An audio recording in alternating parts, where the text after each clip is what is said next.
Afternoon my dear.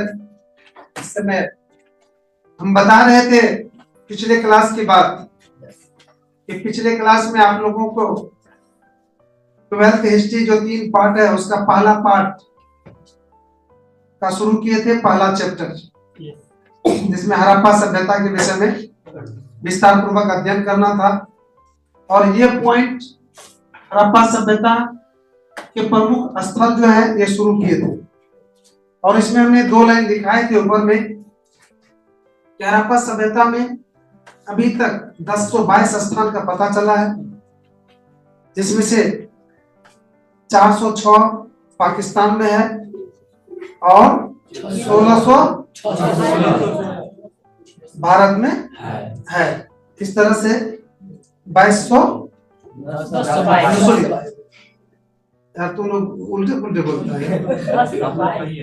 1022 total स्थान का पता चला है, अर्थात विकसित स्थान में से 1022 प्रमुख है, उसमें से 406 पाकिस्तान में है और 616 भारत में। 616 अब 4 और ये भारत में है। उन अर्थात 1022 में से 7 प्रमुख स्थल है जो आज हम लोग पढ़ेंगे। अर्थात हड़प्पा के प्रमुख स्थल में से हम लोग 7 का आज अध्ययन करेंगे। शायद उन 7 को शायद पिछला क्लास में बताए थे, दिखा दिए थे। बताएंगे पहला कौन है? पहला है हड़प्पा। ये पहला हड़प्पा है। अभी हड़प्पा देख के कह देते हैं, फिर इसके विषय में मैं बता रहा हूँ क्या है नहीं है।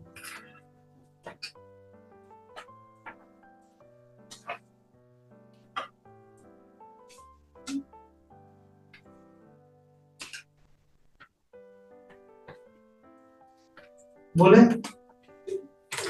सबसे पहले मैं बता दूं, इसी के नाम पर, हड़प्पा के नाम पर ही हड़प्पा सभ्यता का नामकरण हुआ है। और ये हड़प्पा पाकिस्तान के कौन नदी? रावी नदी के तट पर बसा हुआ है। किस जिला में? मुल्तान जिला में बसा हुआ है। और यहाँ पर पहली बार 1921 ईस्वी में दयाराम साहनी के नेतृत्व में उत्खनन हुआ और दयाराम साहनी ने यह साबित किया कि यहाँ पर एक विकसित शहर थी। और एक चीज और याद रखना मैं जितने भी स्थल पढ़ाऊंगा 7 गो स्थल, उसमें से हर स्थल का एक महत्वपूर्ण चीज हम बताएंगे कि कौन चीज। वैसे तो बहुत कुछ मिलता है कि कुछ खास चीज मिलता है। जैसे यहाँ हड़प्पा मिला है, एक बहुत बड़े अन्न का भंडार। जिस तरह से एफसीआई गोदाम होता है ना, उसी तरह से एक अन्न का बहुत बड़ा भंडार मिला है, जिसमें सरकार अनाज को इकट्ठा करके रखते थे और अकाल या अन्य परिस्थिति में उसका उपयोग किया जाता था। तो ये याद रखना है कि आपको कई ऑब्जेक्टिव में पूछेगा कि अन्न का भंडार हड़प्पा सभ्यता के कहाँ से मिला है, तो कहाँ से मिला? हड़प्पा सभ्यता तो सबसे पहले किस स्थल पर आई? हड़प्पा सभ्यता का उत्खनन कौन किया? हड़प्पा सभ्यता उत्खनन कब हुआ? देख रहे हैं कितना क्वेश्चन इससे बनता है।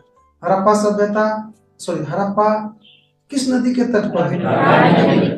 किस जिला में? ये कितना क्वेश्चन बनता है, इतना आपको दिमाग में रखना है। तो चलिए इसको पहले नोट कर लीजिए, फिर हम अगला स्थान के विषय में बताएंगे।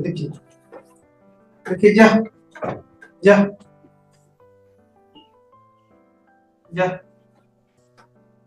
हड़प्पा सभ्यता, यह हड़प्पा सभ्यता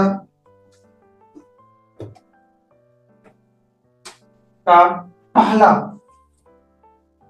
यह हड़प्पा सभ्यता का पहला स्थल है, पहला स्थल है। इसी के नाम पर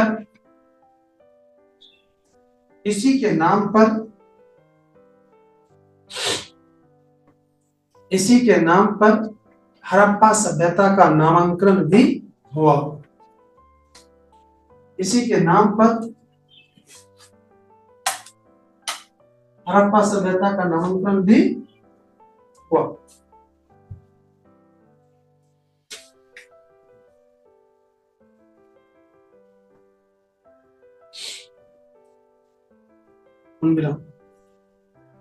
यह पाकिस्तान के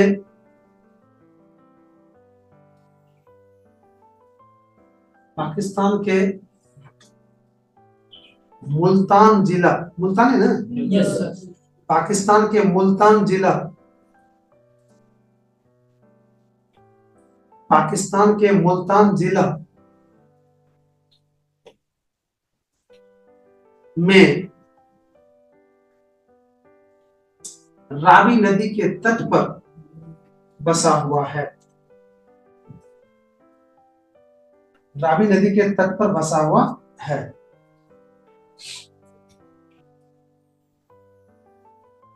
दयाराम साहनी का बात किए थे पर हाँ इसमें नहीं हुआ है, बसा हुआ है।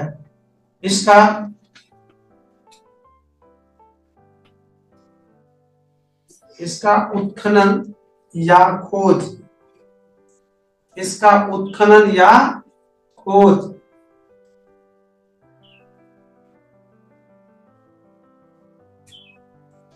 इसका उत्खनन या खोज दयाराम साहनी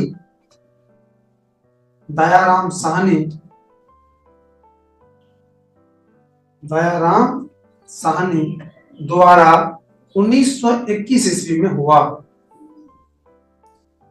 दयाराम साहनी द्वारा 1921 ईस्वी में हुआ। 1921 ईस्वी में हुआ। 1921 ईस्वी में हुआ। यहां से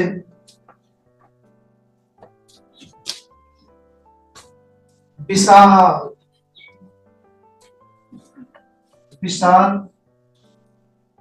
अन्नागार और नौना समझो गा का र, विशाल अन्नागार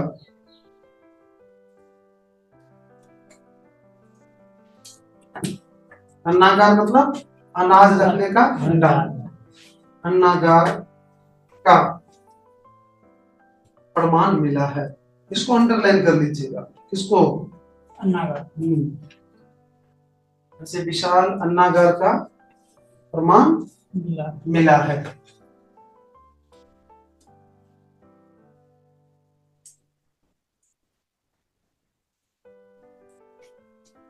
हो गया?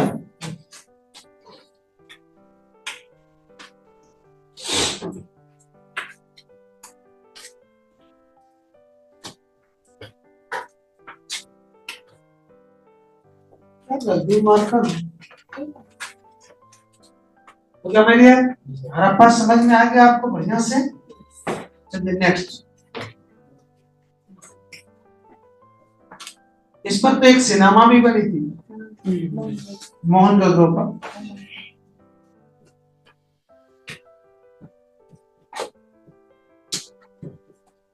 मोहनजोदड़ो, उसमें जोदारो लिखा था नहीं सिनेमा।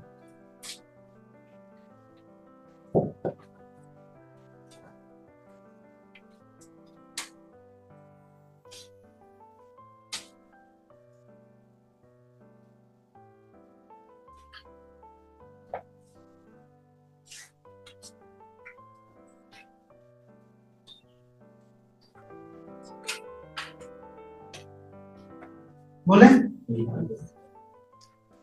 मेरी अपने इसके विषय में सुन लीजिए परिचय। अपने हड़प्पा पर लिए केंद्र बिंदु हड़प्पा ही है। तो हड़प्पा से इससे लगभग 483 किलोमीटर, इतना किलोमीटर दूर है। कौन? वो तो किस जिला में था?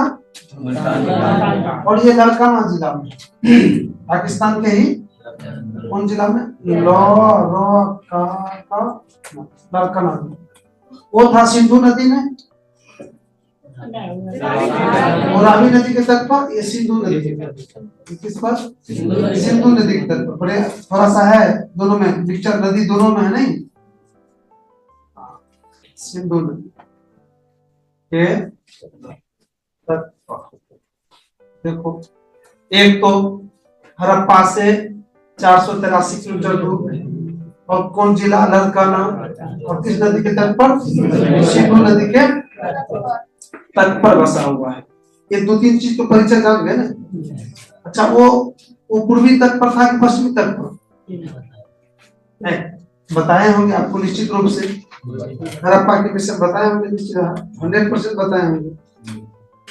देखिए तो नदी के तट पर है, वो भी पूर्वी तट पर था। तो ये भी पूर्वी तट पर है। किस पर? पूर्वी सिंधु नदी के पूर्वी तट पर बसा हुआ कौन है? मोहनजोदड़ो। अब आइए शांत हो जाइए। आपने ये देख लिया कि हड़प्पा पाकिस्तान में ही है, और हड़प्पा जो प्रमुख स्थल है उसी के आसपास है मोहनजोदड़ो। अब यहाँ पर ये देखना है कि यहाँ पर कौन विशेष चीज मिला है खुदाई के बाद। मटियर में एक बार सबसे पहले इसका नामांकन के विषय में बता दूं। इसका जो नामांकन हुआ है कुछ अर्थ में हुआ है। मोहनजोदड़ो का अर्थ होता है मृतकों का टीला, अर्थात मोहनजोदड़ो का जो उत्खनन हुआ है, एक ही जगह बहुत सारा मानव का अस्थियां मिला है, बहुत सारे मानव का हड्डी मिला है। और इतिहासकार हैरान है कि ये शहर कौन शहर था? कब्रिस्तान अगर होगा तो हर जगह होता है, लेकिन यहाँ पर क्यों इतना? तो हो सकता है कि उस इलाका में हर जगह कब्रिस्तान नहीं होगा, एक जगह होगा तो बहुत जगह के लोग वहां आके दफनाता होगा, ये भी अनुमान लगा रहा। लेकिन यहाँ मरे हुए लोगों के अवशेष काफी अधिक है। यहाँ पर दो चीज मिला है मेडिया। एक बहुत बड़े स्नान घर मिला है, स्नान करने वाला घर मिला है यहाँ पर। और ऐसा घर जिसको हम लोग बाथरूम कहते हैं। बाथरूम का मतलब आजकल दूसरा चीज समझते हैं। बाथरूम का होता है स्नान करने वाला, रूम मतलब घर होता है, स्नान करने वाला घर। बात सही है ना? अब लोग जाएगा 5 मिनट तो कहेगा बाथरूम जा रही है, कौन बाथरूम? बाथरूम स्नान करने के लिए थोड़ी जा रही है कि नहीं? चलो जो प्रचलन आगे आगे। तो मैं बात कर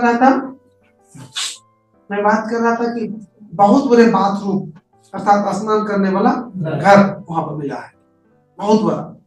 और वह सार्वजनिक घर था। बताया जाता है कि बीच में एक पोखर छोटा सा था, चारों साइड से घर बना हुआ था, और उसमें बड़ा बड़ा कुआं था उस घर में।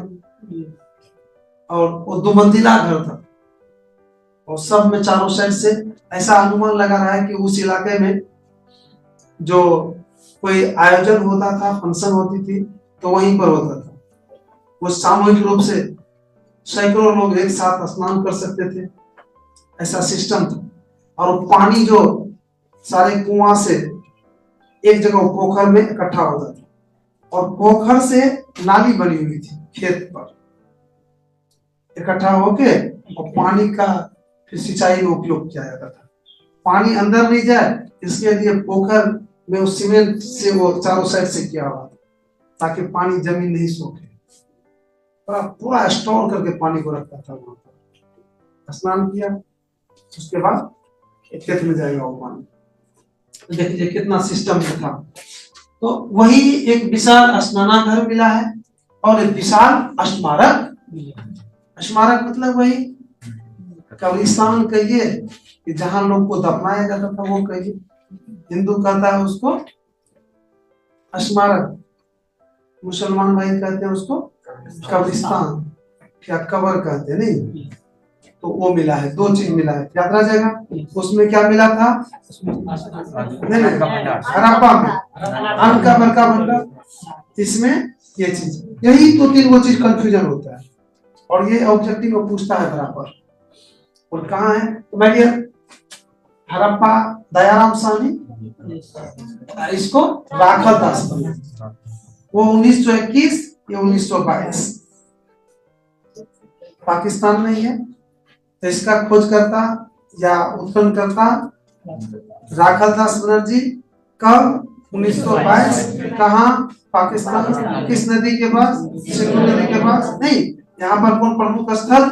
तो विशाल स्नानागार और स्मारक, ये दो चीज यहाँ पर मिला है। यही था मोहनजोदड़ो का छोटा सा परिचय। चलिए देखिए, मोहनजोदड़ो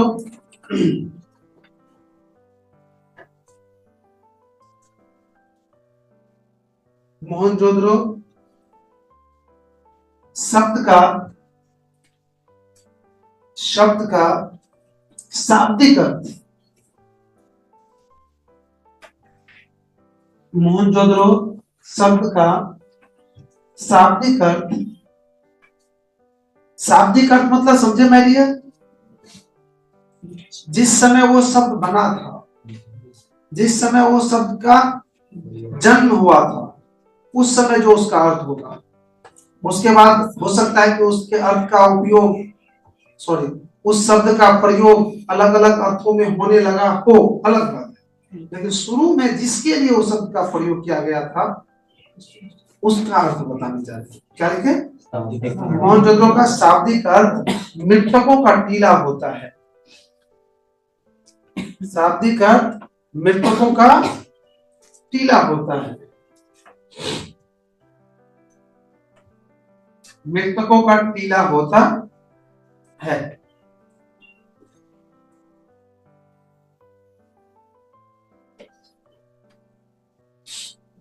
यह यह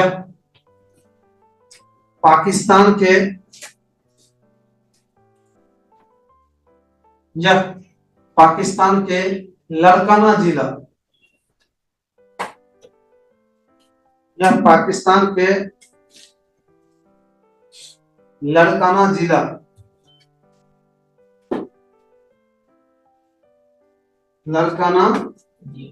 जिला के सिंधु नदी तट पर बसा हुआ था। लड़काना जिला के सिंधु नदी तट पर बसा हुआ था।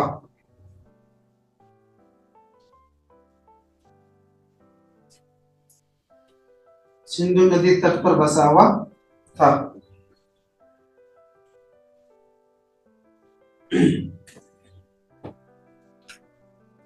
इसका उत्खनन या खोज, इसका उत्खनन या खोज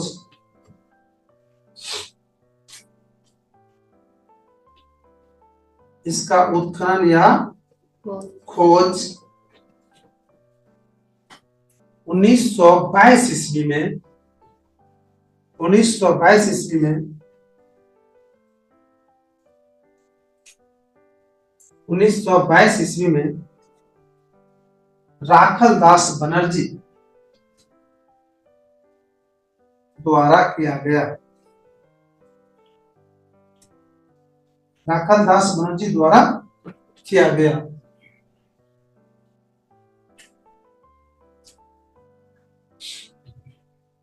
राखल दास बनर्जी द्वारा किया गया। यहां से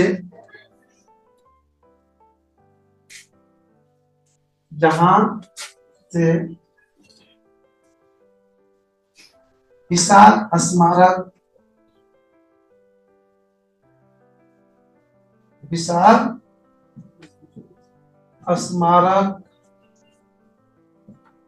और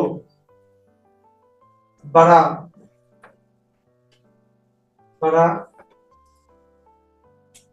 स्नानागार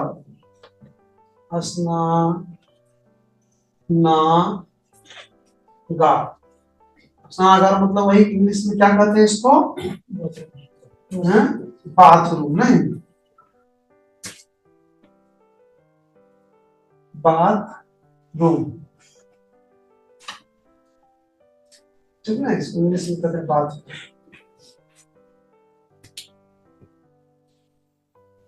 हो गया पहला खत्म।